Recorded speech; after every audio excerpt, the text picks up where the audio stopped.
Thank you, coffee.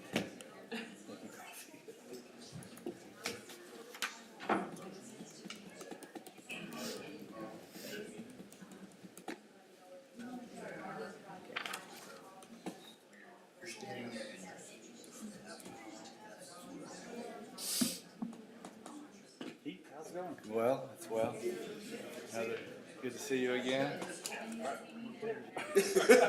Yeah. Right over the screen. Right over the eye level, baby. We need to come up. Leslie's got it good. If we had our pictures on the wall behind our chairs, we could still look over there.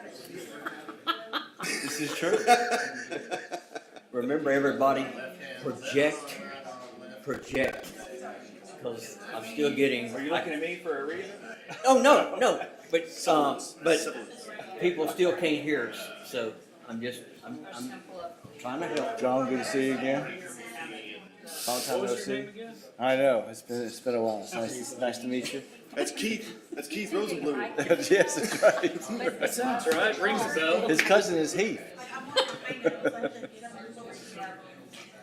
How are you? Good to see you. How are you? Wonderful. It's good to be here. We gotta go out of We got a full town. house today. I'm sorry? We got a full house today. Yes, we do. No, not anytime soon. You got a company car? Uh-oh. What's that? Timer on that You got a baby company started car? off. Car? You have a company car. No. Yeah, mine had a short. I remember them good days. Yeah, I know. God, free gas. Free everything. Yeah. They're not as predominant, I don't think, anymore. It's pretty rare, you know. Yeah, well, rental reimbursements. Oh, yeah. Stuff like that. You take care of you. I don't know what's. Well, this is a lively group. It is. We're going to be starting in just a couple of minutes. If you have a cell phone, please put it on silent for us. We have a baby in the house. That's right. She doesn't have a mute button. Oh, no. That's okay. Oh, it's okay. It's okay. You got a pacifier. She didn't have a phone. Mine would have been crying already. You're in good company. Bring your own baby. Bottle. And bottle. Oh, goodness. Oh, okay. Is that your mantra? Yes. We're off to a good start. If you want your children to have real life lessons, and then I will. Yeah. I'll come back. Shelter them from you, that is. I'll be happy to come back. Yes, I would recommend it. It's good to get perspective every once in a while. I thought my parents didn't love me until I experienced Georgia. I can help you there. The void. The void.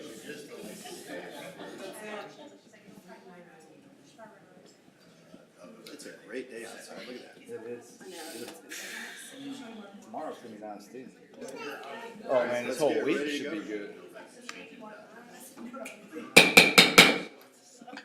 I'll now call to order this meeting of the City of Whitehouse Council for this evening, Tuesday, April the 26th, 2022. It is 6 p.m. Ms. Hargis, will you please call the roll? Yes, sir. James Wansley. Here. Zach Briscoe. Here. Georgia Harris. Here. Michael Lowe. Here. Heath Rosenstein. Here. And John Chambers. Here. We have a quorum. Excellent. Please stand if you're able and join me in a word of prayer. Dear Heavenly Father, we gather here today as members of a community that we hold dear. We ask for your wisdom as we reflect on the history of our city, for patience and insight as we consider the matters at hand, and for courage and stewardship as we plan for the future of the City of Whitehouse. In your name we pray. Amen. Join me in the Pledge of Allegiance.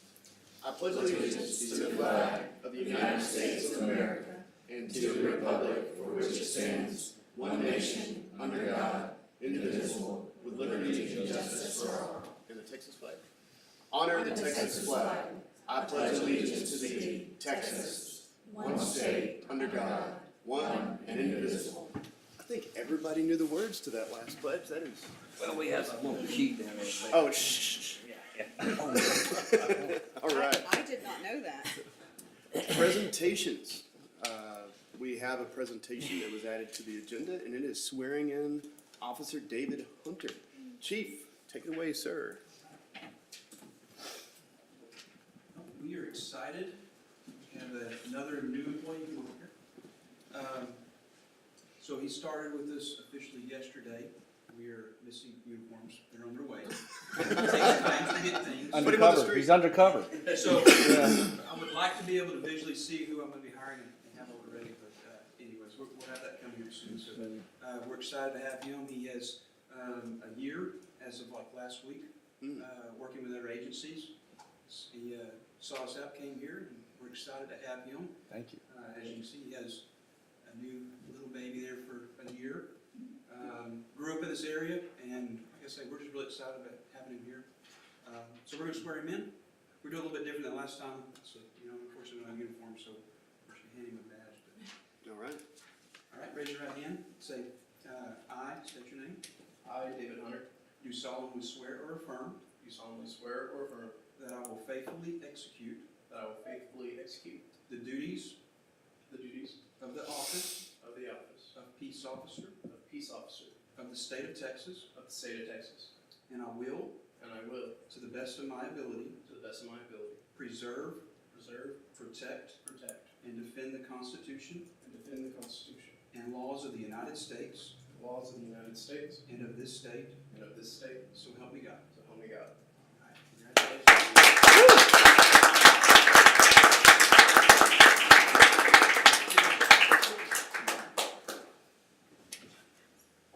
Congratulations. Thank you. All right. And on behalf of the council, welcome to the Whitehouse Police Department, Officer Hunter. Yes. We're very happy to have you. Glad to be Very nice. All right. So that takes us to the no more presentations, right? That's right. I never know. Sorry. Takes us to community interest, item E. Mrs. Black. Mayor and council, this coming Thursday, we will be hosting a town hall meeting in conjunction with the Texas Department of Transportation. I think I've mentioned to you all that we are working on a project that would extend sidewalks on both sides of Highway 110 from Ackertap to 346. We will be meeting with affected business owners on Thursday evening to answer any questions or concerns that they may have. We're kind of under a tight deadline and need to get any temporary construction easements back to TxDOT around the 1st of May. So we reached out to all of those business owners and again, just wanted to set up another opportunity for them to ask any questions that they may have. So we're excited about this project. I know it's been on the city's radar for a long time. So we're thankful that TxDOT remembered that and reached out to us. And this is one of the few TxDOT projects I've ever seen that doesn't require a local match from the city. They found some funding sources beyond what they normally have. So it'll be a great project. Just a reminder about the Texas Municipal League regional meeting that's coming up in Hallsville. I've reached out to each of you, but if you'd like to attend, please let me know. And then these are some pictures from over the weekend where the scouts cleared some trees out at Black Hawk Creek Trail. Goodness. And some volunteers finished building a bridge over one of the creek areas. So we appreciate all of their efforts. As you all know, this is maintained strictly by volunteers. So we're very appreciative of all the work that they do out at Black Hawk Creek Trail to keep it looking good. What That group? tree is huge when you stay next to it. It fell Yeah. too. Yeah, what group didn't, what was involved These in are that? Boy Scouts Boy Scouts. on the right, and then they didn't do the bridge. I think maybe, I don't know who did the bridge, if it was Justin. It was Brown. the Trail Stewards. It was the Parks and Rec Foundation guys. Nice. All That's all right, I have so, here. all right. So today is East Texas Giving Day. There's still time left. If you go to easttexasgivingday.org and search Whitehouse, Texas, you'll find a lot of organizations on there that are part of that program. And many of them have matching funds. So if you donate, the money you donate is doubled actually. It's good stuff. So I want to take a moment on East Texas Giving Day and make a call of action for community volunteers. So in the 1980s, the city of Whitehouse went through kind of a community renaissance. We had the community library was founded in 1984. The chamber was founded in 1987, and Keep Whitehouse Beautiful was founded in 1989. And through the volunteers in those organizations, they went on to build lasting projects and adding a great deal of value to the city. And we're kind of going through that right now. We have organizations like the Whitehouse ISD Education Foundation that was formed in 2014. Our Economic Development Corporation was in 2017. Parks and Recreation Foundation, as shown here, was in 2021, along with the Youth Community Council, which we'll hear from tonight. So in Whitehouse, unlike any other city that I know of, the city and representatives are for what is now 10 of these city-adjacent organizations all come together once a month to meet and align their project calendars and to see if there's any resources that one organization has that the others can use and vice versa. And I know as a council, it makes us proud to see the relationships that are being formed and the huge positive outcomes that come from these organizations. And our city staff and our volunteers are the heart of our city. We could always use more volunteers. So if you know anyone that would like to volunteer, and the only thing keeping them from going is know where to plug in, reach out. You can reach out to anyone on council. You can reach out to me. My email address is jwansley@whitehouse.tx.org. You can find access to us through the website. So anyone that knows of any volunteers that want to come forward, like I said, those organizations are the heart, and we could always use more blood. Definitely. So, all right. Anything else on the matter of community interest? All right. That takes us on to public forum. I don't believe anyone signed up to speak. Is that correct? No, Ms. sir, that Hargis? is correct. All right. That takes us to the consent agenda. The only item on the consent agenda is approval of the minutes of the previous council meeting. So if there's no corrections there, I'll entertain a motion to approve it as presented. I'll make a motion to approve as presented. And a second. All right, any further discussion? All those in favor say aye. Aye. Any opposed, same sign. Hearing none, the motion carries. All right, on to item H, other action items, ordinances, resolutions, and public hearings. Item number 1 on the list is a presentation, discussion, consideration, and action on the Whitehouse Youth Community Council and the Veterans Memorial Project. I see our Mayor Pro Tem approaching the podium. If you could please state your name and address for the record, please. My name is Jonathan Bush, and I'm the Mayor Pro Tem representing the YCC organization. All right, take it away, sir. Are we using these? Okay. So far we have started breaking ground on the pedestal. As you can see in this photo, we have already been making, lost words. We have already set the foundation for the base of the pedestal. Right now, it I believe is already finished and is sitting right there at Highway 110 in the main intersection. So that's what we have so far. So just want to recognize the donors and organizations that are going to continue to help us through this and have helped us through this process. Mr. Nip, James, City of Whitehouse, and Butch Hall that helped us supply the concrete for the pedestal has helped tremendously.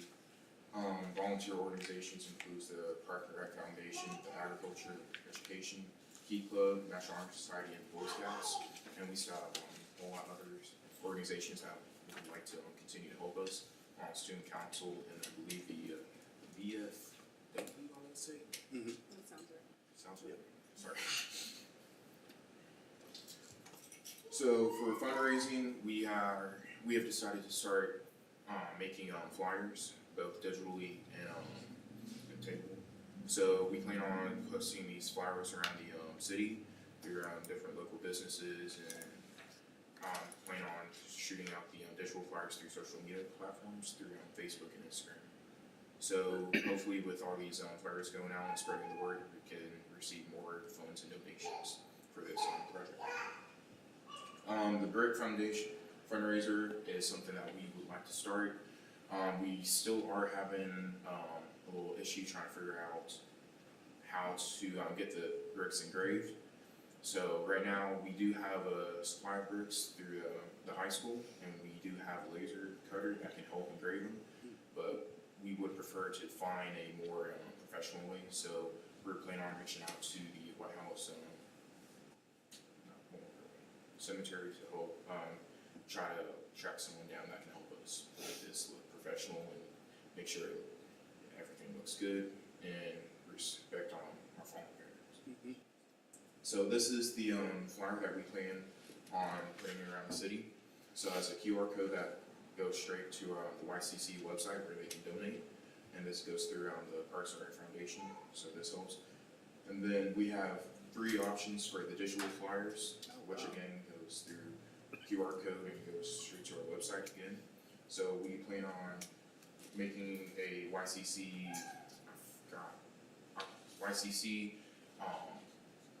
social media, YCC social media, not platform, but Presence. account. And so we plan on linking this account and trying to get organizations involved with this and help us donate. So plan on doing the grand opening May 28th. This is Memorial Day weekend. So we're looking around 10 o'clock-ish. That way it opens around the same time farm market gets started. Oh, yeah. So that brings in more people and people have food and everyone's happy. Sounds great to me. Yeah.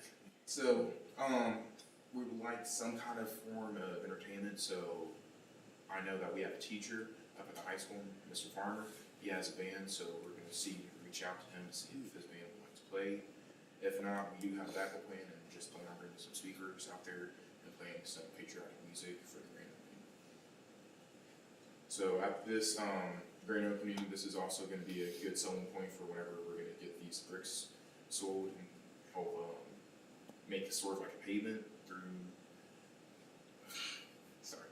So the bricks are gonna help kind of like pave the path, so this also helps like sidewalks, and this could, what am I trying to say?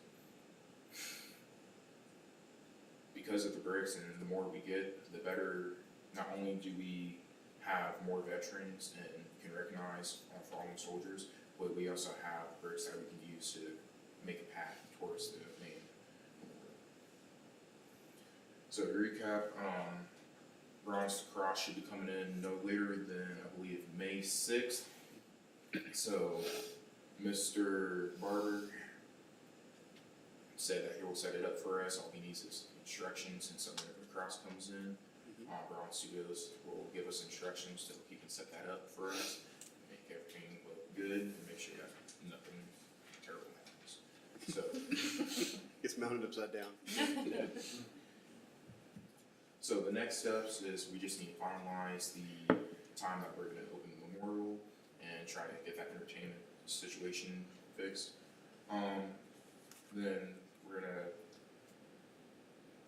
Then we would like to, throughout the summer, try to figure out the way how to have the concrete ring around the pedestal. And then not only that, but the walkways, so with the bricks as well. So then something else that we start looking into is the water and electric. So we're like some form of electricity, so like lights at the night, that we can still see the memorial, and probably a sprinkler system around here, that way the grass still grows.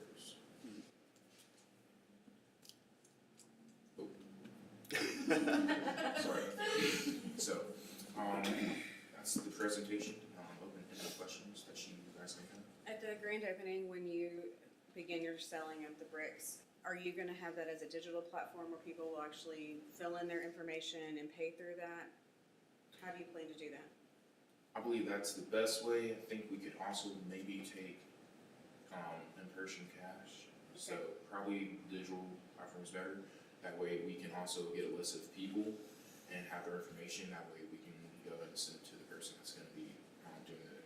Or just make sure whatever y'all decide to do, like practice it and do run-throughs with each other so it runs smoothly. Cause I think you're gonna have a lot of people out there. Yes, sir. What's your goal in the fundraiser? What's the target numbers you're trying to hit? Alright, you got me thinking now, alright. The kneeling statue is 50K. Kneeling statue is 50,000. So the cross itself was 7,000, and that was donated through Mr. Nick. The concrete pedestal, donated by Mr. Butch, I believe that was around 5,000. I'm not sure, I'm gonna have to double check those numbers. So far, we still have 5,000 from the city, and we still have another 7,000 from the Genius group. So in terms of funds, we still have enough to where we can still make the path, and with the bricks coming in as well, we should be good to go. Okay. Do you have an idea of what the bricks are gonna cost? Like if someone wants to buy them, do you guys have an idea?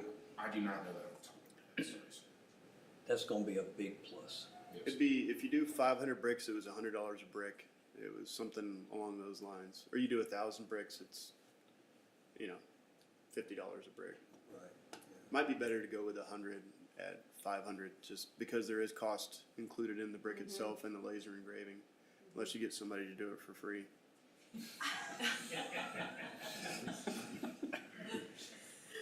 But yeah, I think, so just kind of logistically, need to plan out where the lights are gonna be, where the sprinklers are gonna be, so that people like the city and Encore can help run those lines through there.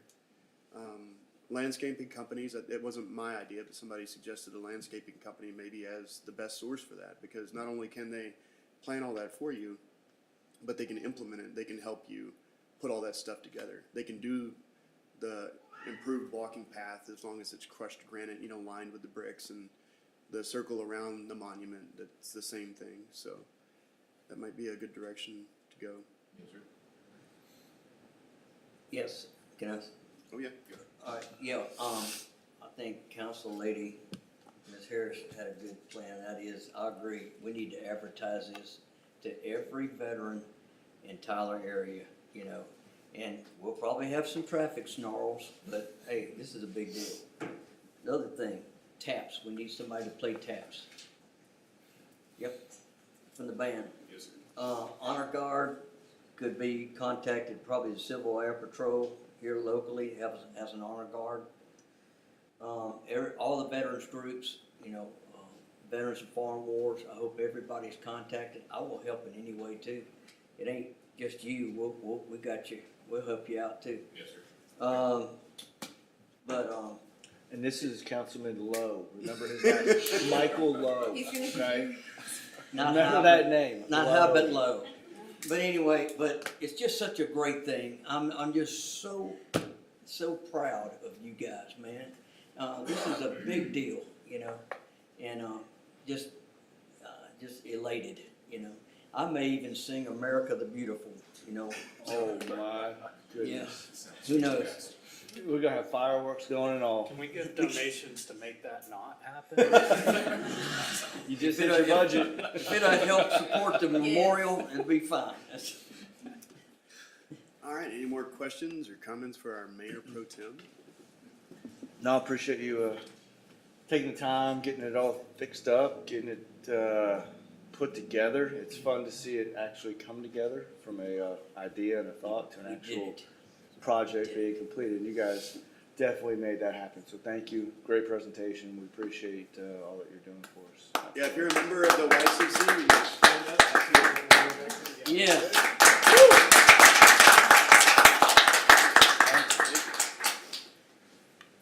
Well done. All right. Well, it's going to be hard to beat that, but CobbFendley is certainly going to try. So item number 2 is presentation, discussion, consideration, and action on Broadband Fiber Feasibility Study by CobbFendley. Thanks for making the drive up, y'all. Thank you, Mayor.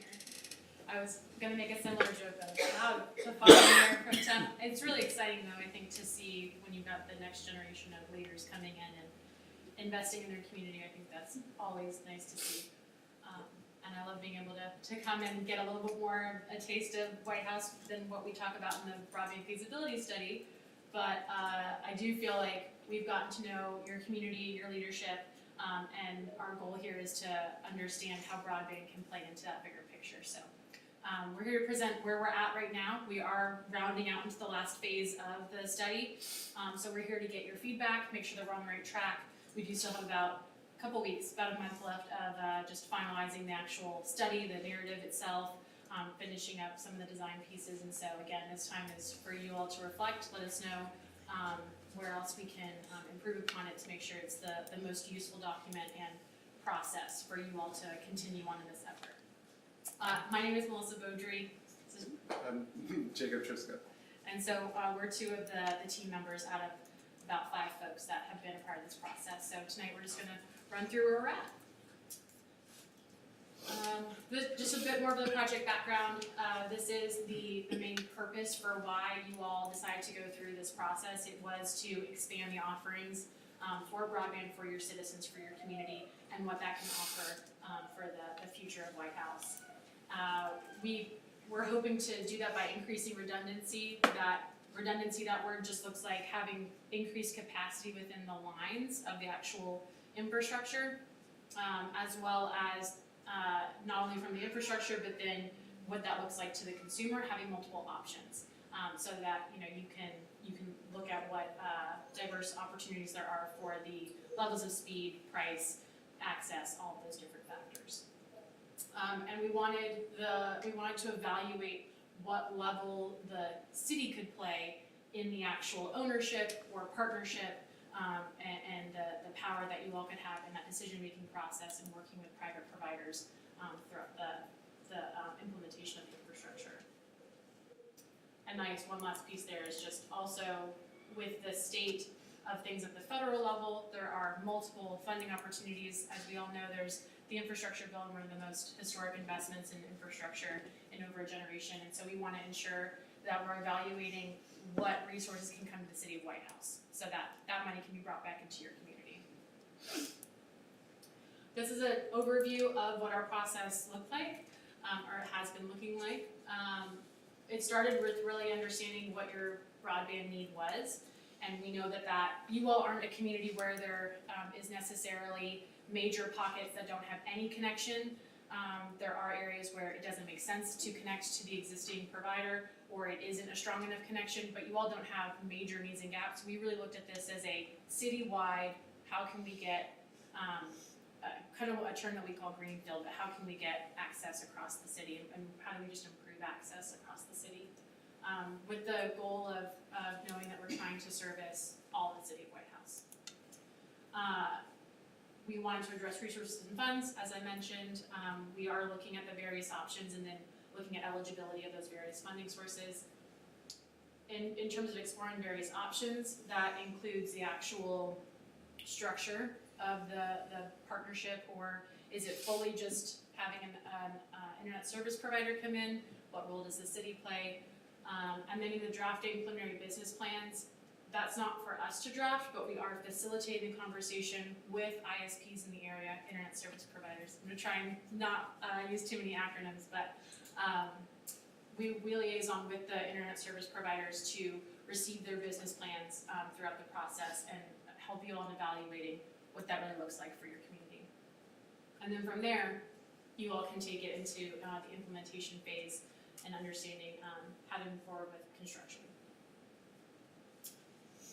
Now, are you able to help us through that stage as well, implementation We stage? can, it's not a part of the scope of work, but we're. Correct, we can retain you for that if we want Yes. to? Okay. So, like Melissa was saying, the first step we need to do is to evaluate what is currently here in Whitehouse. And so if you take a look at the map on your screen, everything's color-coded, but essentially it's just saying that there is only one provider offering cable services that offer what's technically considered broadband. And broadband is, by the FCC, is defined as download speeds of 25 megabytes per second and upload speeds of 3. That already. And that's that light green. I know it just, so that you know it's the entire light green. Well, not even that. So the 25.3 is already outdated. So what we're doing is trying to, through this study, propose a minimum of 100 and 100 symmetrical. But even that is a little higher than some of the funding agencies. So those current minimums are 120, 100 over 20. So that's what the green shading is there. It's saying that there's one provider offering that, and we all know that it's one provider that covers the city, and for whatever reason, it was pulling up speeds lower than that in those tiny orange and pink pockets. But essentially, one provider, it is offering good speeds relatively. And we worked with municipalities that don't even have this. So we do want to say that the coverage is there, and the current speeds are they're good to have for current day.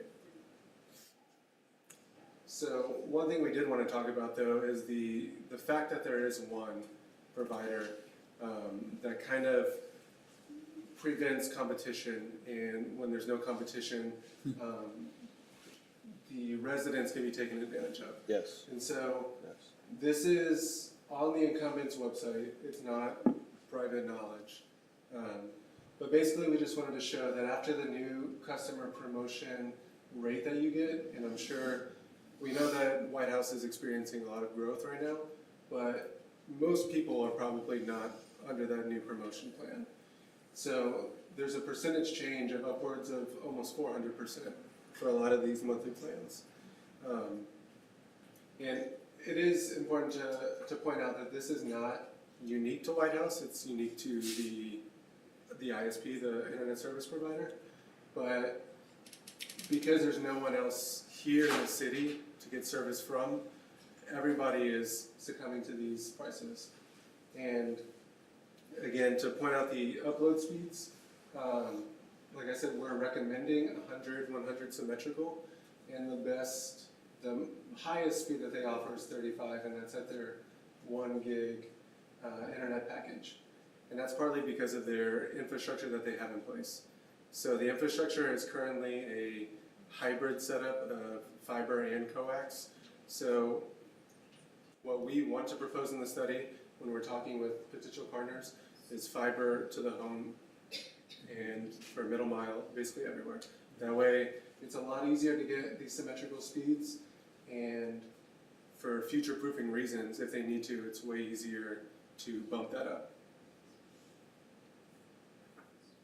So earlier in the year, we, with y'all's help, we implemented a survey and speed test that we had sending out to the residents in the community, and there were a total of 440 responses. And we just wanted to go through a couple of the questions. All of them will be in the report, but just to save time, we just went over some of the main broadband-related ones. So this is the kind of our bread and butter of the survey. Basically what you see here is different factors as it relates to internet. As you go, so there's multiple questions on this, but as you go left to right on each question, dark red is very poor, then yellow is poor, gray is neutral, blue is good, green is excellent, and purple is not applicable. And essentially what the survey score table on the right is kind of quantifying that in a way. And we made a kind of like color code based on those responses as well. But if you see, looking at the survey score and the graph, the options and the pricing were not great at all, as responded to by the community. And like I mentioned, having the current service here, it is good. It's the ability to access information online and the ability to work and learn from home. People were scoring positively. But the problem is, like we're talking about, is the options and the pricing. And so additionally, what we just kind of wanted to point out is that what people like about being in Whitehouse is overall the safe community, the small town lifestyle, and school district. All of those things are, that's why people like being in these smaller towns, is the sense of community. But when a business like an ISP comes in, they'll see that everyone is covered, and they can go straight to Tyler, straight to Dallas, straight to Austin, and they can skip around Whitehouse. But as highlighted by the pandemic and the enjoying the school district that Whitehouse has, people need internet for remote learning, remote working. As of 2022, it's essentially a utility. So we just want to point out that in this day, small town lifestyle does not mean it does not need modern amenities. And so that's what we're trying to bring. And so the way people use internet in Whitehouse, entertainment, personal use, and then remote work and education. Everyone is basically on Twitter, Instagram, Facebook, and has Gmail. So that part is not very shocking. But seeing the remote work and the education is it's definitely reassuring to know that these are the modern needs that we're trying to help bring. And then finally, the areas that they want to see improve with the addition of a broadband network: quality of life, cost of living, economic growth, and workforce development.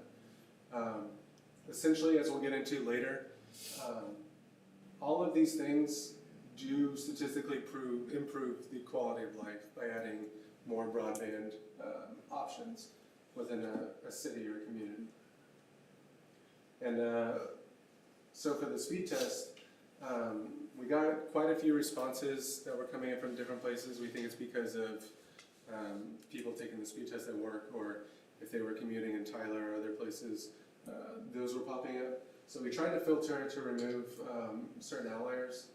And it's important to point out that a speed test is never perfect, but it's the best data we can use. There were 88% of the results were Suddenlink, the incumbent, but additionally 7% were popping up as the major cellular carriers. And so we can interpret this for whatever reason, but to us it suggests that there could be a chance that people are not even happy with the current internet options, and so they're defaulting to using their mobile hotspots or their cell phone. So that's just something that we definitely wanted to help point out. And then finally on the speed test, again, it's reiterating through average and median that you are at least getting the 100/20. So what is here is still adequate. And so what we did using what we know about the community is we wanted to make a high-level based design that this is what we think building from the ground up is what would help the city of Whitehouse. And so this is just middle mile. This isn't going to every single home at this moment, but this is what we're going to share with potential partners and walk through the process with them, saying these are the areas we know can help reach the majority of the community with a new service. Essentially every color means something different, but the main one I want to point out is the blue ring around the middle. This is important to the redundancy that Melissa was talking about. With this kind of ring topology, this is where if something were to happen and damage the infrastructure, having that loop can essentially reverse it to go the other way. So it's kind of a factor in making sure the communication is always there.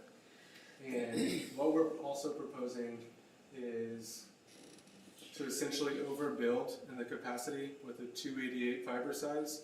That way we know it's more than enough for right now, but in the future with different technological advancements, even 5G and cellular stuff, whenever if that becomes an option for the city of Whitehouse, that and any other future needs, whether it needs to go to 1 gig down the line, this kind of overbuilding can help ensure that this is not just a Band-Aid solution.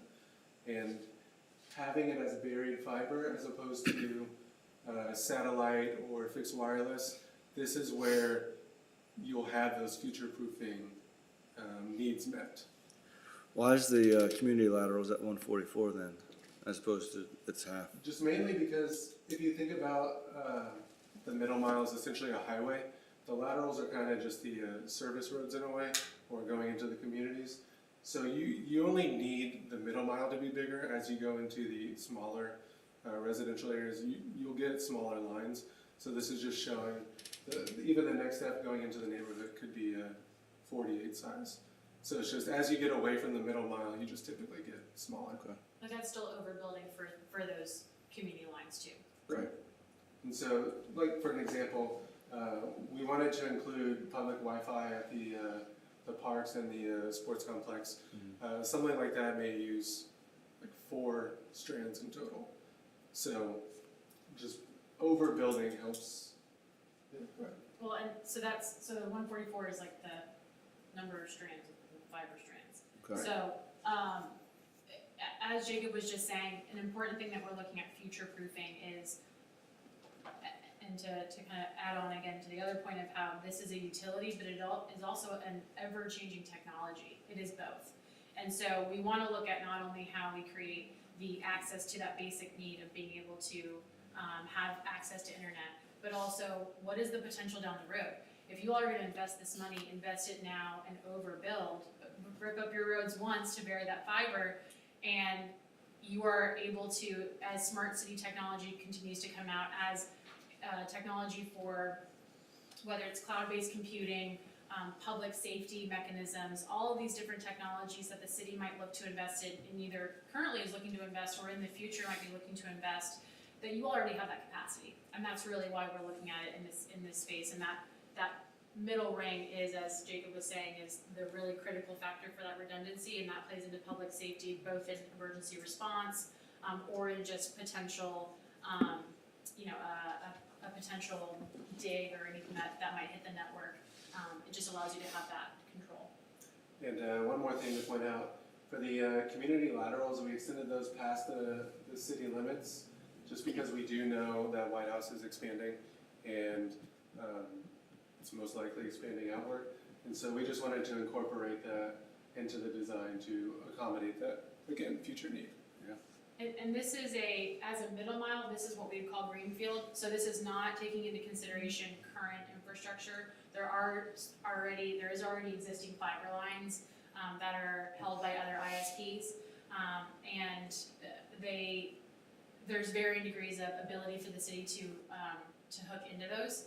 So that's a part of this next phase of the business development piece, is that we're taking this design this is from the term we keep using is greenfield, but from not taking into consideration necessarily existing infrastructure. This is what would be needed for a really robust middle mile.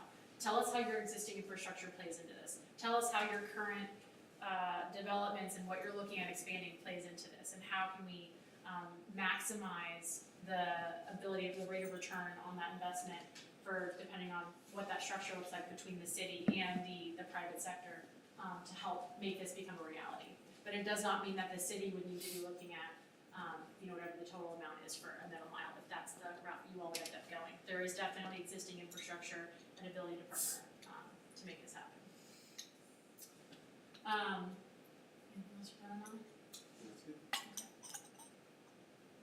So, as Jacob mentioned from the results of the survey, I think one thing that's really critical in evaluating, again, how you future-proof that, is to look at that community impact from a kind of qualitative perspective as well. So part of what we do for this study, we have a sub that we work with called P&amp Partners, and they run an economic analysis. They do take, they don't utilize third-party data, they go directly to data sources through the census, through federal agencies, and they run data for the city of Whitehouse against these large metrics that they have access to within an economic modeling tool.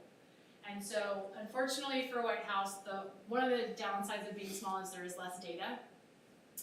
And so, these numbers you'll see kind of big gaps, not gaps, but ranges for some of these impacts. But the goal here is just to help contextualize what investing in infrastructure like broadband can mean for things outside of just access to internet. Look at this one, it's easier for my eyes. But I think, we've already kind of touched on the smart city technology piece, so I don't need to harp on that too much, but I do think it's a really critical piece for a city like Whitehouse that has, a lot of growth in its path, in its future, but also feels very innovative from my perspective. And so as you all continue to think creatively about how to create a home in Whitehouse that still can feel small and community-minded, but as you just said, you're going through this kind of new age renaissance, and I think that includes the technology piece. And so a lot to consider there. Some economic factors that could benefit is definitely the telecommuting aspect. If there is an increased access to quality and affordable broadband, then there could be more folks who don't feel the need to commute to Tyler and can utilize a work from home perspective, or even have new jobs that allow them to stay and live and love Whitehouse, but not have to leave and go to a bigger market to get a bigger job. And the other piece of the employment rates is some of the models that we're looking at, how could the actual infrastructure, the actual broadband project become a workforce development project? How could some of the partnerships we're evaluating with ISPs bring jobs, tech jobs, to the citizens, to new graduates or folks looking to transition into a new field for the citizens of Whitehouse? Also, something just kind of across the board, when you're investing in infrastructure, it can positively impact your property value. So for homeowners here, that's great to know that it increases their overall value of their home, and then for you all, it can improve or increase property taxes. Interestingly, you all, I believe, utilize the healthcare system within Tyler. So I'm sure during the pandemic, telehealth was huge for your citizens here, but I'm sure it's also kind of state. I don't know that from, specific information from you all, but I would assume that you've had folks that are like, oh, well, if my provider will keep allowing me to telehealth and I don't have to drive into Tyler, that's great if it's not necessary. You don't have to sit in the traffic, right? So you want to make sure that you've got a quality access to be able to utilize that. And then you all do have a great education rate. It's currently at 93.5 as your graduation rate. But again, just as Jacob had mentioned, continuing to be able to have that access is a critical component.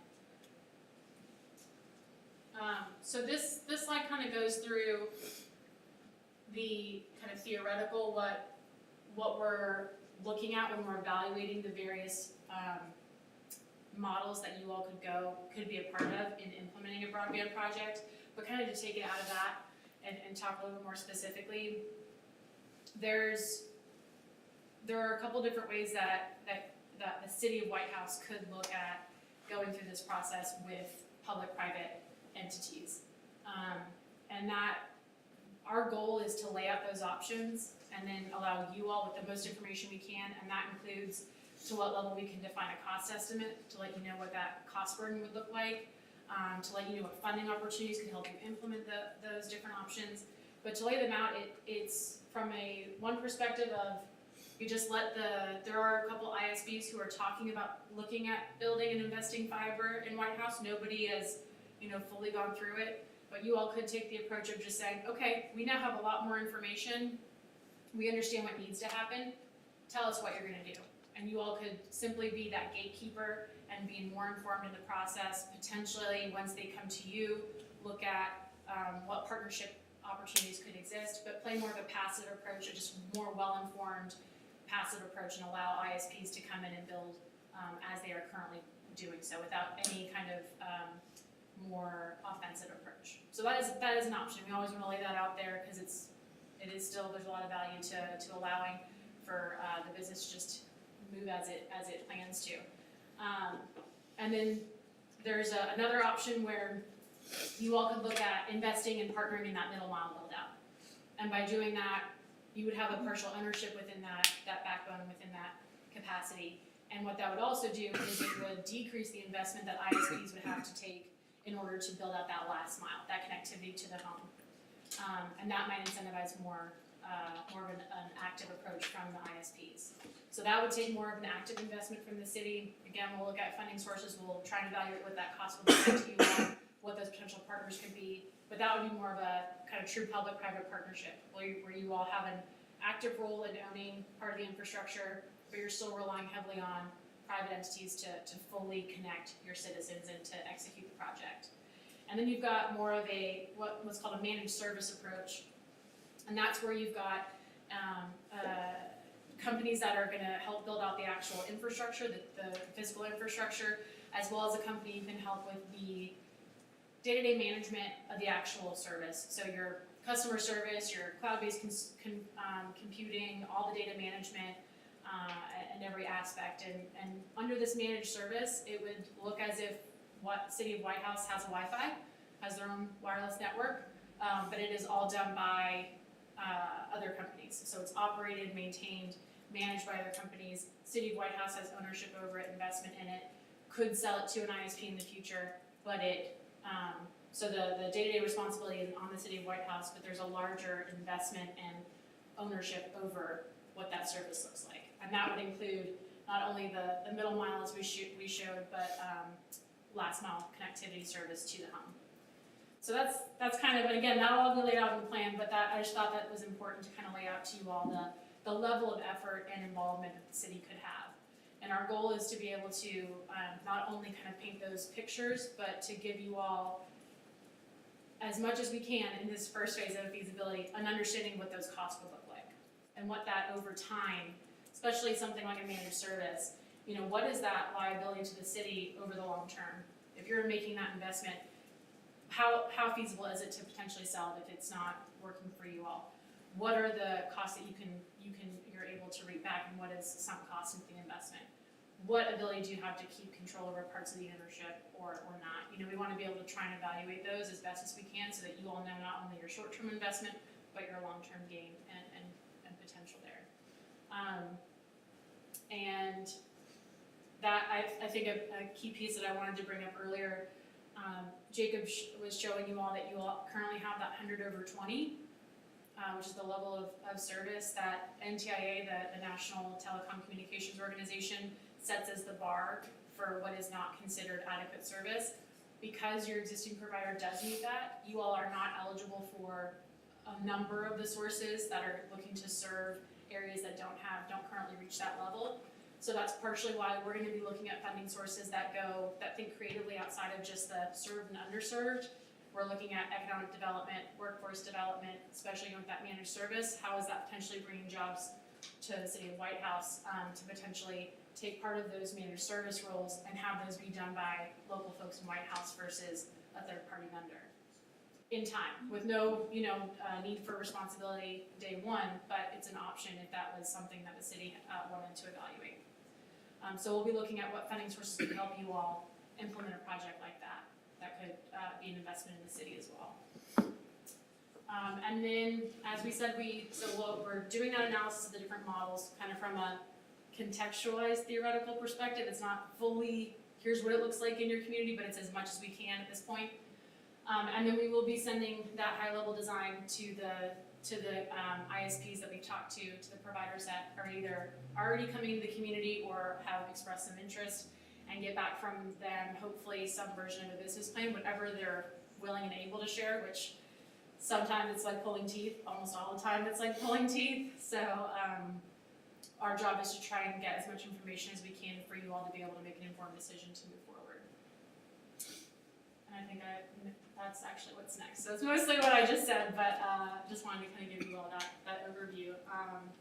And so we are in the last couple weeks, as I said when we started off. So that's kind of it. That was maybe a lot of information. Hopefully it made mostly sense to you all. But we're here to get feedback and make sure that we utilize these last couple weeks as best as possible to make sure that we're rounding it out. Man, that's a lot of great It's so information. much information. Sorry. No, that's good. Really good stuff. Yeah, it's very Real good. interesting, yeah. The study on our ISP currently, for me, just confirmed that they're taking advantage of the little guy. That's exactly what they're doing, and we're tired of it as a city, and we're finally getting the resources that we need to, I believe, implement a fair playing field. And this is great for not only businesses, but for all of our citizens in Whitehouse. Because for too long, we've got crap service, we've got crap speeds, and you know what? I can't do anything about it because I have to have internet and I have to use this provider because there's nobody else to use that has some type of speed.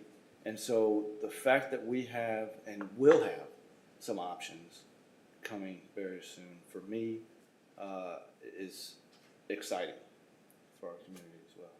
So thank you. This helps out. I'd be more than happy to put my $100 bill with somebody else right now, Absolutely. every month. I'm just excited. I'll put it that way. I'll be real nice, And I hope the current ISP is listening to this too, because they should. They really should, because they've gone way too long without, in my opinion, doing anything for us. They are. They're well aware that this is happening, and Oh, yeah. but we're also, as your consultants, we're not here to just, they're more than able to. All this is public record, so they'll be able to see what you all are looking to evaluate, and then they can act accordingly as a private entity. But this is for you all to be able to take some of that control back if we can. So. Well, I'm excited to see the final product of the study and actually see some, options that we'll be able to, make some decisions on for the future. Smart city. Yeah, I'm excited about what's even come out of it so far. I mean, we have the right-of-way management ordinance that you guys helped us create that right now is in place thanks to the last council meeting. So we make sure that the fiber providers that are coming in now are doing it a fair way, something that doesn't cost the city money in the long run, and gives us some oversight into what's going on. As a part of this, we're now a part of the Middle Mile Committee on the East Texas Council of Government, so we have a place at that table to make sure that Whitehouse is well represented there. And something that I've heard a couple of times in the process, it was both at the comptroller's event and while we were in DC, was somebody mentioning, oh, why are you even bothering with this? Satellite's going to be, Starlink's going to take over anyway, and it's going to solve all these problems. But their speeds are 125 is what they have, and they've already raised their rates. They had an introductory rate of $99 a month. It's already going up. It's 110, and it's a $500 buy-in, $550 buy-in to even get started with those, which is that's not equitable. It's not it's a non-starter for many of our citizens to get over that hump. So, yeah, I'm super excited about getting further clarity on what possible business plans are out there, and I'm seeing this as an opportunity for us to treat broadband for what it is an essential utility.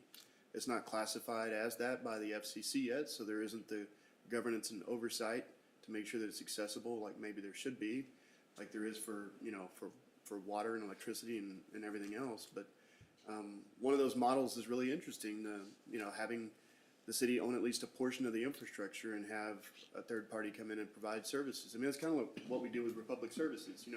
We provide the streets and the houses, and they come in as professionals and provide solid waste management, and we love that relationship. So, and our citizens benefit from that by, us negotiating that contract and them getting great services for the price, and we get a great community partner in who we partnered with there. So, yeah, looking forward to finishing this out and hopefully being able to work with you guys on the next steps. And thank you for bringing up the right of way. I forgot to toot our horn on that kind of added piece of the scope of work, just because it was something that, came up in real time, and it's something that we were able to help provide insight on, and so I'm glad that it's been useful for you guys. And I want to share something for anybody listening at home that might not understand. They're recommending a certain size of fiber and the hardware, but they're not selling that, so they don't stand to make any money off of suggesting those larger bundles for longevity and future proofing. So, But I love the recommendation. I'll give you an example. Toll 49, we started out with 2 lanes. Who builds a toll? I need to talk to NTTA about this, but who builds a tollway with only 2 lanes? And then they come back because we had so many accidents, and they expand certain parts of it, which is great. They should have done it in the first place, but I guarantee it's because of cost. They weren't thinking of the future. They were thinking of cost right away. This right here, what we're looking at and what you're giving us is looking at the future. Hey, absolutely, let's build it for growth. Let's build it for increased production that we're going to be needing for ISPs that are coming in. Why rip up the ground twice when we can just rip it up once? I mean, I don't want to go through that. So that's, for all those listening at home as well, yeah, that's a great way to be. Build it for the future. It's gonna be to the point that it's probably gonna be just as important or even more important than electric power or gas, natural gas. I mean, you can't even go to a basketball game now without a computer. I'm sorry, that's the way it is, so. Well, with the metaverse coming out too, you're gonna need high speed for metaverse, and it's here. It literally is here. And if nobody knows what metaverse, that's their 3D. That's your goggles. That's your Oculus. That's doctors are using it. Walmart actually has a pretty cool thing that you can buy stuff with, but it's coming. And if we don't have that infrastructure for our city, nobody's gonna want to move here. Everyone's gonna move out, and we're gonna die on the vine. So we're preventing that. Thank you. Yes, very good. anything from you, Councilman Chambers? No. He got here 30 minutes early. He was excited about this. It's the process. That was a lot of information. Are you surprised that 7Link is providing what they're supposed to, basically, though? But at a huge price. On paper, they're providing. Well, Yeah. what they need to on paper. Yeah, when you do a speed test, it kind of maxes out the capacity of that specific internet. So it's like perfect conditions usually. Okay. But Oh, yeah. it's not always. Yeah, it's for not sure when it ideal. storms or the wind blows north. Or it's prime basketball game, or, you know, everyone's watching, you know, new Yeah. season of whatever came out and everyone's binging it, you know, it's not at those high peak times yet. And that's one of the benefits of fiber is that it's in the ground, it's safe, it's secure, it's not subject to any kind of weather conditions that you experience. I've been at Genesis for 20 years and we've made $100 million off the last 10 years just helping people address issues with interference. It's all RF stuff, whether it's line of sight from a satellite or whether it's 5G or whatever comes next. Anything over the air is subject to interference. So for every dollar you don't spend burying the ground, you'll wind up spending identifying and resolving interference issues if they can be resolved. We have a few where an end result was not equitable, so they're still experiencing issues. I did have one technical type question though. When you have the middle mile, obviously you had some trunk lines or backhaul lines in there. Is it a fair assumption that that piece would still be on the incumbent's backhaul, so we would have to lease that service from them for tying in? It just depends on the business plan, but like this is, like we said, if you're building this from the ground up, so if we do talk to another provider that has fiber there, then yeah, what if their infrastructure is not adequate for what we're proposing, maybe they can upgrade it, but essentially they would plan to, the business plan would be modeled around using that infrastructure and not doing the same job twice.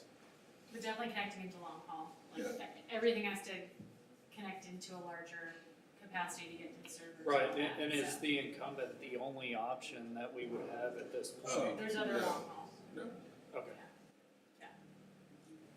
Alright, that's a big deal. Yes, yeah, it could be completely separate. I'm very optimistic. I really am. Okay, well, we unfortunately can't be the ISP, right? Again, not that we would ever want to, but my point is we can't make it happen, but we can definitely provide as much information as possible to help you all be an informed party and player in that conversation. But not just homes, we're talking economic development, that's what's exciting. You know, if we're gonna get more brick and mortar, we want as a city to grow with business, you gotta have it. So, Yeah. Looks good. Yeah, that's that ring topology, that's the backbone, and on top of that, I think you mentioned 5G or WISP or anything else that might go on top of that to help push it out where it needs to be, where fiber's not right now. So, yeah, it's good stuff. yeah. All right, anybody have anything else for the CobbFendley team? All right, again, thank you for making the drive. Thank And, you. Appreciate it. We look forward to the next step, appreciate it. Thank you. Thanks, y'all. I'll leave this soon. Okay. All right. In the spirit of volunteerism, we're going to head down to item H3, discuss and act on filling the vacancies on the Planning and Zoning Commission and on the Economic Development Corporation Board. So, council, you have been sent applications for filling the one vacancy on Planning and Zoning and the one vacancy on Economic Development Corporation. So we have one application for Planning and Zoning for your consideration. Do we want to handle these one at a time or as a single? I would do one motion for planning and zoning Okay. and one for economic development. So, let's see. All right. So for planning and zoning, ooh, I tried to click on it and nothing happened.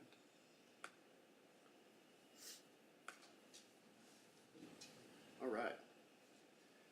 Randy Humphrey. Is Randy here tonight? No. Okay. Does anybody have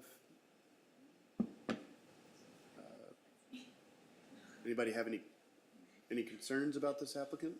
You feel like this is someone that could serve well in planning and zoning? I know Randy personally, so Oh, go ahead. yeah, he's my neighbor. He's a good neighbor and always willing to help people. So he's kind of an embodiment of the type of person we look for, at least personality wise. So. Looks like experience on the Tyler Area Builders Association Board of Directors. Served on executive committees, so committee experience with an understanding of the things that we would need somebody in this capacity. He's lived here for a very long time too. Kiddos in the school district, so he's involved. Okay. Any further discussion on this candidate? None for me. If not, I'll entertain a motion.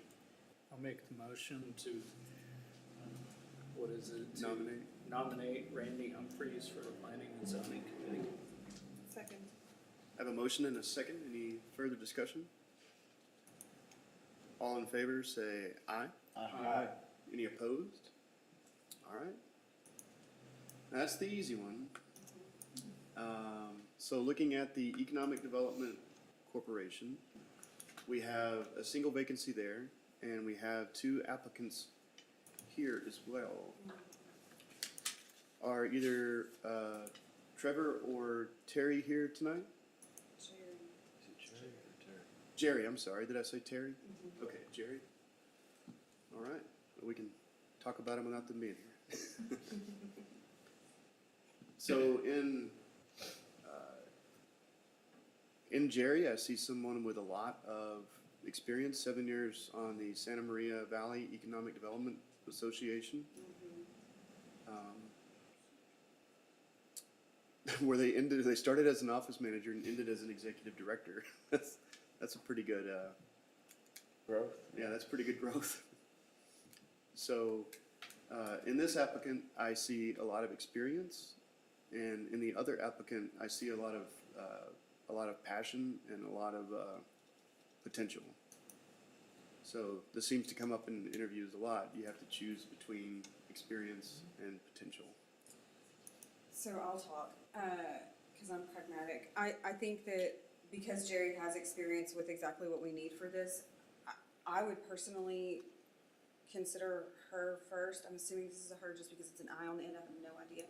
But I'm wondering, because I hate to lose someone that's willing to volunteer and that is so plugged in, if there's a position on planning and zoning or somewhere we could utilize Trevor.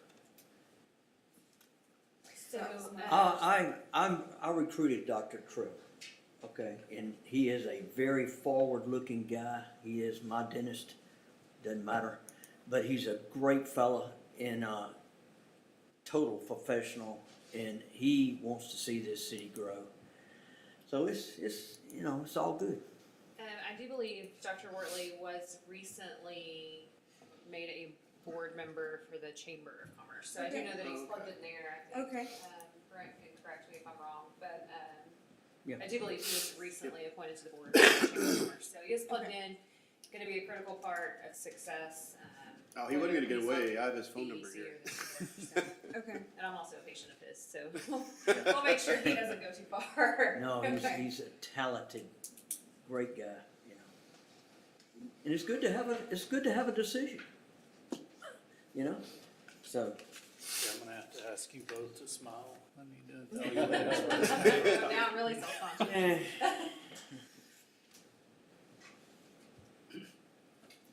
Any further discussion on these applicants? All right, I'll entertain a motion. To do what?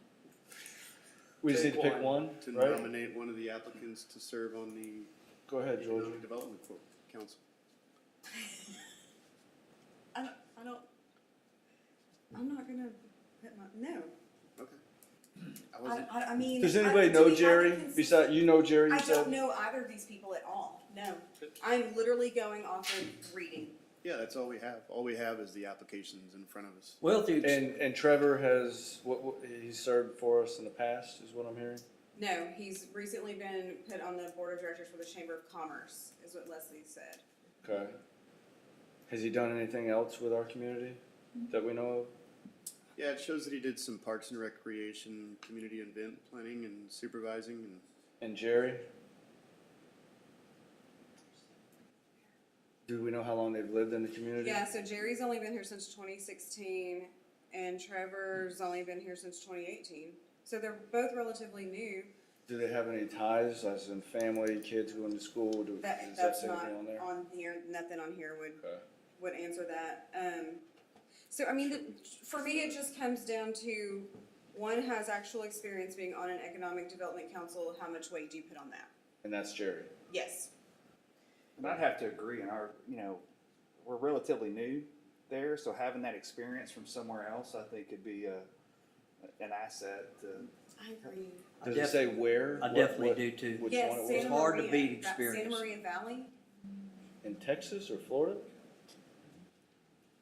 I'm gonna look that up for you. That would be nice, or a different state, I don't I'm know. gonna tell you. it's got I'd be curious. Santa Maria and the word valley. I'm thinking that's California. How about Could be California? California as well, yeah. Santa Maria. Yeah, that makes perfect sense. Yeah, I think. Isn't that a Sublime song? I don't got no sound of it. Nah, That's, that's it my is Sublime, yes. singing's my part, dude. Yes. Okay. Would you like to karaoke that later? We could, Okay. we could. Okay. Well, if we're on the scales and we're leaning, I feel like there's a lot of weight that goes into somebody being on this committee prior and bringing that experience, and as you said, Zach, that we're fairly new, so Yeah. any type of experience, and even from somewhere else geographically would be great too, to get a different vantage point. Absolutely. So I would make a motion to appoint Jerry Atkins to serve on the Economic I Development would second your Corporation. motion. I have a motion and a second. Any further discussion? All those in favor say aye. Aye. Any opposed? Same sign. All right, the motion carries. All right, and the patients can wrangle the dentist into something else. Yeah, and I mean, seriously, But I'm glad that, I mean, we tell the Seriously. chamber, that's a lot. super guy. It's good that people step up. I mean, we got to find a good place for I'm him. happy we had options. This is great. Thank Yeah. you. The Hey, fact that we right had here. options, Thank and that's wonderful. Sure. As hard as they are, yeah, it's great. It's great to have them. Absolutely. All right, so that takes us down to item 4: discussion and action on filling the seats for the Capital Improvement Planning Committee. So, as a review, this committee will be responsible for reviewing and prioritizing and recommending projects from over $17 million of identified capital improvement projects. So, we received a good number of applications for these positions. I have one that I'd like to just kind of mention that's not actually written. It was written to me in email, but wasn't presented as an application, and that's Dwayne Barber. He's the Whitehouse ISD Assistant Superintendent for Facilities and Operations. He's the guy that's helping us with the monument. He was in place when the 2016 bond election went through, so he oversaw $94 million of construction in the school district, and he said yes. So I didn't want to. Still with us. Yeah, he lived through that somehow. How many spots are open on this committee? That was my question. So I would recommend that we go with 8. 8 spots on the committee. It's a good number to Good manage, number. Yeah. and I think that we can fill it with qualified applicants based off of the applications that we received. Do we have the I list? personally, I'm again? excited about this list. This is a great group of talented Yeah. folks, so this is So I have good news. There's 9. my recommendations. I can read off the list for recommendations right quick, and I'll go slow. So Dwayne Barber would be my first. Thank you. Donnie Green was one of our applicants. He served on the White House Chamber at one point. He global alarm system, so he's a commercial in a kind of commercial development. Brent Allen, who got his application in at the last minute. Daniel Turner, who is the president of our He's just on. on planning and zoning, on the planning and zoning committee. Cassie Hollinshead, also engaged with the city. Mary Downing, who we see She is in the audience. on a regular basis and has some great Yes. experience that we would love to lean on. Maria Davenport, served closely with the city for a long time on our EDC. And David Ald, who might be somebody that the rest of the council is not familiar with. I met this guy when I first joined the city council. He had questions about our budget, and I met with him for a total of about 9 hours at the beginning to go through the budget item by item until he had no more questions. So we want people like that on the committee that are going to question us until we're done with questions. Very good.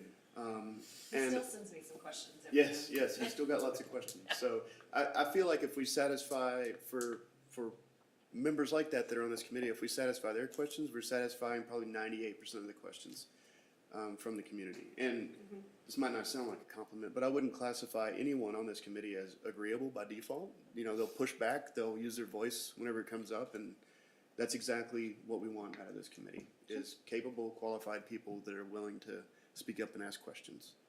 So those are my 8 that I would recommend. I will make a motion to nominate the 8 that you just recommended. I'll second it. All right, I have a motion and a second. Any further discussion? All those in favor say aye. Aye. Any opposed, same sign. All right, the motion carries. This takes us down to item 5, the staff update on commercial and residential development. Here we go. That's got a good background, I like I that. didn't know who you wanted to. Mayor and Council, Development Services continues to be extremely busy. You will notice in the monthly report later in the meeting that we issued a total of 114 permits last month and performed 133 inspections. After last week's weekly reporting that we do, we so far have 44 permits issued this month and 55 inspections. And of course, we're not done for the month. This slide does show most of our commercial that we've had recently. Starbucks at 500 Highway 110 North is nearing the finish of the shell building, and the permit has been issued for the tenant finish out, so they should be beginning that fairly soon, I would hope. Scooter's Coffee at 200 East Main Street has, I've sent back our plan comments to them, and we're waiting on their responses to that. They are requesting, however, a variance for their sign, and that will go before Planning and Zoning next month. There'll be a public hearing, and Planning and Zoning will be able to take action on that next month. There is a proposed strip center in the 100 block of East Main Street that is currently in plan review with our engineer, and they are working on the last few comments. In fact, I understand that they had a meeting today, probably on site, about that. You said we're getting a TJ Maxx? Was that what you said? No, that's not what I said. Whataburger and Triple J's at 1051 Highway 110 North has completed their plan review, and they have been issued a building permit. Oh, Nice. There is a quick service restaurant that has expressed interest in property at 700 block of Highway 110 North. They have had that property owner execute a replat that will help facilitate their business plan. Chick-fil-A.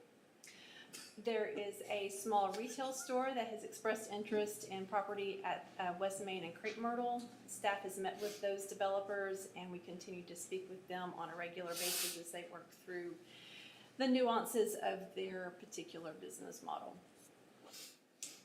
Let's see, there is, So veiled in lots of questions.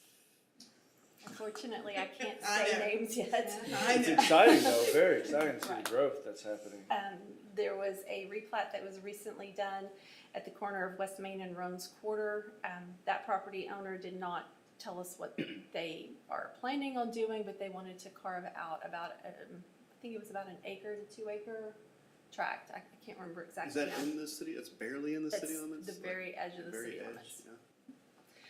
The Total Urgent Care at 306C East Main Street opened on April 5th. And then I've had several inquiries about various properties around town. A couple of them I highlighted. 202 West Main, they were asking about doing like a mini salon suite and tanning. 400 block of West Main was interested in possibly a sandwich coffee shop, like a lunch spot for during the day. Oh, yeah. And then at 103 Wildcat, we have the relocation of a body shop. Those last three, just keep in mind, are very tentative. Yes. Those are Yes. just initial primary Wildcat conversations. is the road that goes up into the Up to, junior high, like the back entrance of the yes, junior high? up to the stadium. Oh, okay. Yep. Huh. Well, excellent.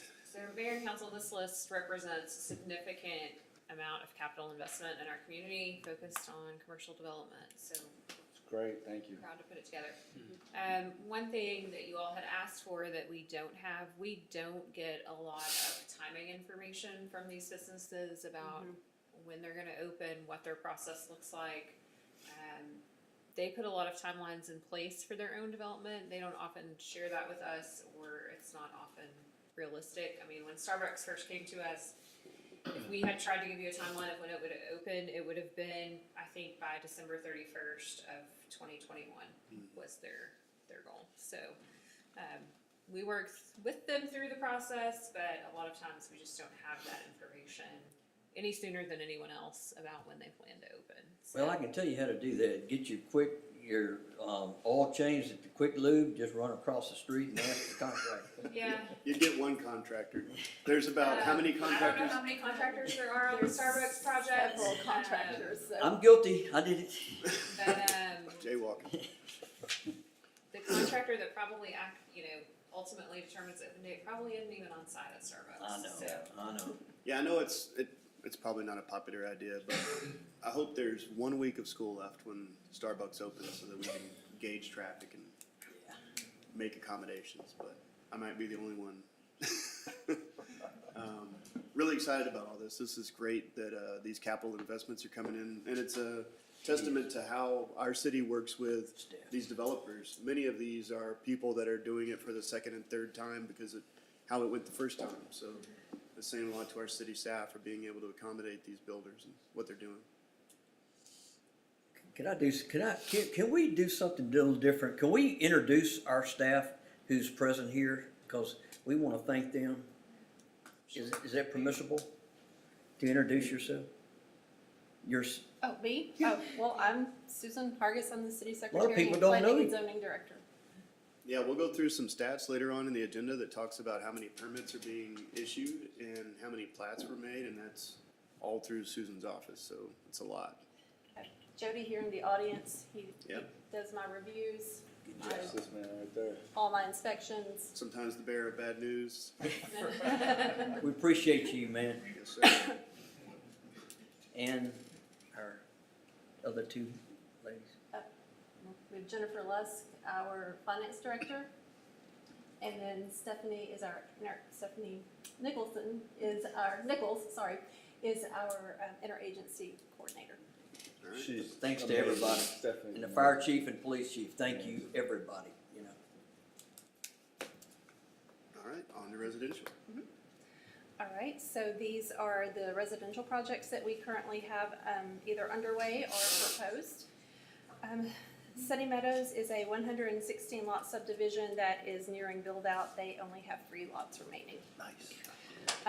Forestdale is a 200 lot subdivision with 55 townhomes proposed as well. That developer has completed phases 1 and 2. All of those homes are complete. Phase 3 is underway, and it is also nearing completion with all of those lots underway as well. The final plats for phases 4 through 6 were recently approved by Planning and Zoning at their last meeting, and that currently they have 111 lots completed or under development in that particular subdivision. Let's see, Legacy Estates is a 22 lot subdivision nearing build out with only 6 lots left there. Mockingbird Place is a 194 lot subdivision. Phase 1 is underway, and that has 30 lots either completed or underway. Shahan Trail has 36 lots. The infrastructure is nearing completion. We are waiting on punch list items to be completed by the contractor so that construction of the actual homes can begin. Madison Village has 69 lots. Phase 1 is nearing completion of 8 lots that were platted into that phase. There is a new owner of the subdivision. He's hired a different engineer, and we are waiting on plans from them for the next phases. Manchester Heights is a 14-building, 38-unit rental community that is now complete. They were issued their last COs yesterday. Hamilton Park East and West. Hamilton Park West is a 39-lot, 77-unit rental community that is complete. Hamilton Park East is 49 lots and will now be a part of Hamilton Meadows that you guys recently helped rezone to that residential medium plan development. And it's that, the east section was recently replatted as well, but we were waiting on construction plans for that. Hamilton Meadows is that 317 lot subdivision that was recently rezoned here to residential medium plan development, and we are waiting on preliminary plats and construction plans from them. Jack's Place 3 is just a 4-lot subdivision, for lack of a better word. They're half-acre to 1-acre lots. Each of those are it's just off of Magi. There's not going to be new streets created for it. It's just 4 homes that will front Magi. Creekview is a 12 to 14 lot subdivision that is in very early stages of development. Staff has met with the developer and gone through some preliminary details, and we are expecting to get a rezoning request from them. And then the former Nix property is in very, very, very preliminary talks. At this point, we've had a very short preliminary conversation with that developer, but I don't have any details on it, exactly what they're planning on doing.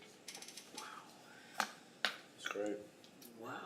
So we're busy. Update, yeah. Thank you for throwing all this Yes, together in addition appreciate your to job. everything you do. All right, and so that's the end of that. It's on to considering future agenda items. Ooh, we have some things on the list already. Mayor and council, in your upcoming meetings, we are continuing, or police department, police chief is continuing to work through the animal control ordinance and making some needed revisions to that. That will be coming before you in May. It is budget and tax rate time, okay, everybody's favorite time of year.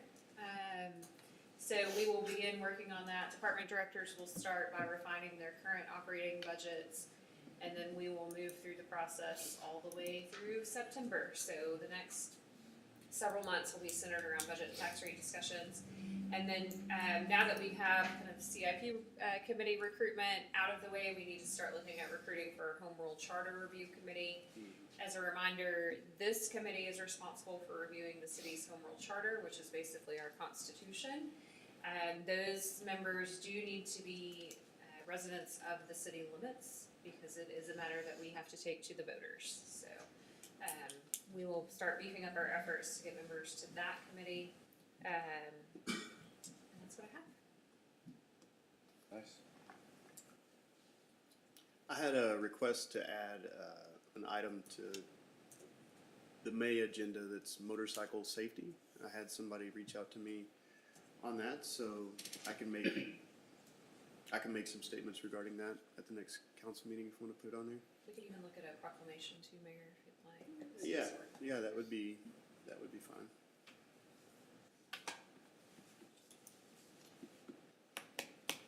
Anything else from council regarding consider future agenda items? I'm so excited for the budget and tax rate discussions. Our budget season is 8 months out of the year, it seems. So it's like being a baseball fan. It's just always going on. It's a very long process, but when we get down to the wire, things start happening very quickly due to the compressed timelines that the state legislature has put onto us. So we'll make sure you have as much information, and you've seen it several times before you get down to decision points, and we throw in a lot at you. You better spend it, but not on that. All right. So hearing nothing else, we can go on to item I, which is, let me verify that real quick. That is item I, right? Okay. Administrative reports, and number 1 is receiving our reports from staff. We've had a moment to look over those. If you have any questions on the reports that were provided.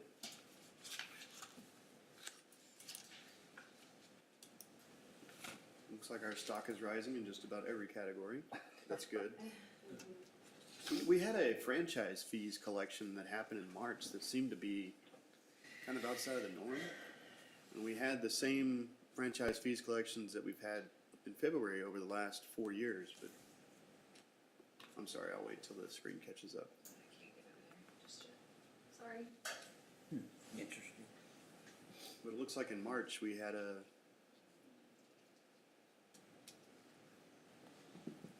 collection of about $36,000 in franchise fees. And my question is, does that represent a new vertical? Is that a new form of franchise fees? Do we have a new franchise? It's probably just when we received it, how, depending on the month and. But it didn't That's seem really to, it didn't seem to dip down anywhere else to account for not receiving it in a previous month is what made me think it was possibly new. Yeah, I can pull them and look and then compare Okay. exactly, but. Sorry, maybe I don't understand, but where would the, ordinance we passed, last session show up somewhere in these KPIs? Yeah. Oh, for collecting on that already? I think there's gonna be like a 30-day. I just don't know where on this I would be looking okay. for it. Those would be permits, so the right-of-way digging, the right-of-way permits? permits and, Yeah, it would be under, I don't know that we have a KPI for that, cause we haven't had it in the past. I don't even, it's not gonna fall under permits by type, cause those are strictly development permits, and we're gonna track those a little bit different. we could Can we break it. just recommend y'all put it somewhere and tell us where you put it? Sure, we'd be happy to. That is so like vaguely generic, Yeah. it's great. That's great action from If you council. just tell us where you decided to put it, Politics for the win. We'd be glad to. All right. it's great. Anything else in these reports stand out? Any questions or comments here? We did have the library, I think. I saw the library. We extended an invitation to them to participate, and they bring some data, so we're glad to pull them in and their information here. The fire response time is trending Yeah. lower as well. That's nice. Down under 417 for March. So on the police side, I would say that the number of thefts we had in the city would be probably close to zero if car doors remained locked when they were out on the streets. Yeah, I did But see they that. got real bold with the. I would like to know that, was it like 95% chief, doors that were not locked, is that about it? Or they have one window breakage? And any window breakage, as far as I know, they've all been unlocked. Okay, There's a few that will claim that it was locked when somebody got in, but yeah, we've had no window breakage, and everything that we see shows that almost 100% yes, sir. unlocked. Trending nicely on Facebook followers too. Yeah. It's nice to see. All right. So what about the other reports? Anything from the income statement or any questions from the other reports?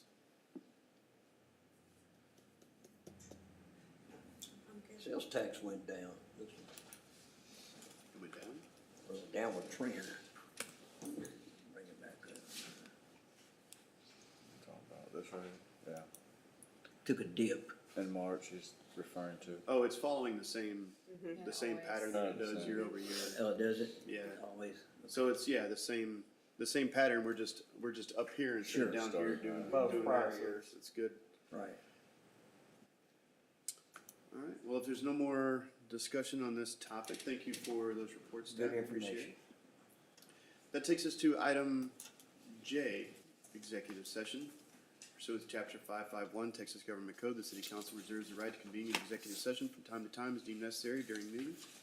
City Council may convene an executive session to discuss any or all of the following topics pending or contemplating litigation or to seek the advice of the city attorney pursuant to Section 551.071, possible purchase, exchange, lease, or value of real estate pursuant to Section 551.072, personnel matters pursuant to Section 551.074, economic development negotiations pursuant to Section 551.087.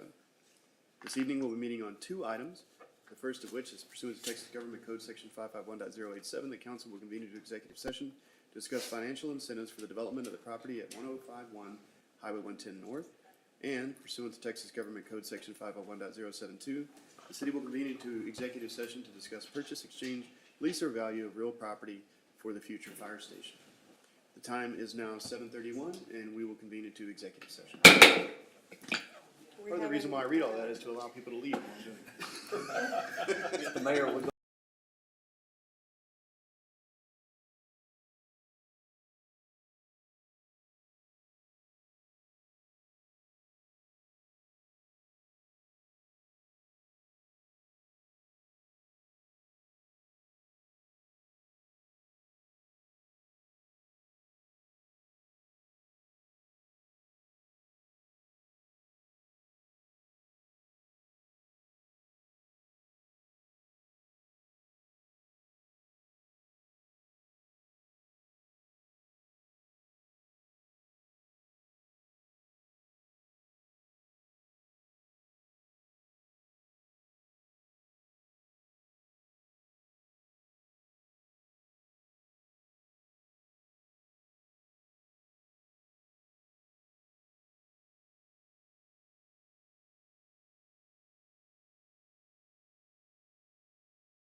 I would too. I'd pay full price. Was that a shocker? Like once a year. It's nice to see prices go up though. Oh, yeah. Yeah.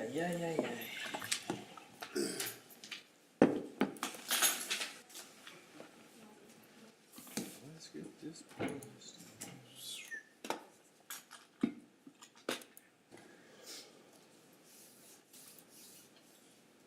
All right, just let me know when we're ready, Ms. Fargus. I believe we are ready, sir. Okay. All right. The time is now 8:03, and we will reconvene from executive session. There are no action items from the items discussed in executive session, so that brings us down to item L, which is adjourn. If there's nothing more to add to this meeting, then we are adjourned. The time is 8:03, and we are adjourned. Okay. Good job. Time for a little dinner, folks. Yes. A lot of dinner. You sure that soup's gonna do it for you?